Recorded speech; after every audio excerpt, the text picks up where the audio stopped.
7 hours ahead. If we're in Jerusalem, we're about 8 hours ahead.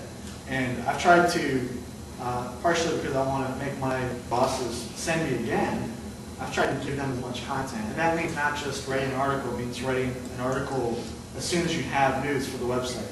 It also means blogging. And blogging just means maybe it's not a news article, but maybe it's a piece of insight into the local culture, or maybe it's just a funny thing that happened, or maybe it's something interesting that happened either with the president or separate that's related. But basically you're trying to give them content for the blog as much as possible, and that could also include pictures and video. I've tried to do that as well. So you're busy most of the day, and then what ends up happening is that inevitably you have 1 or 2 days on like a week-long trip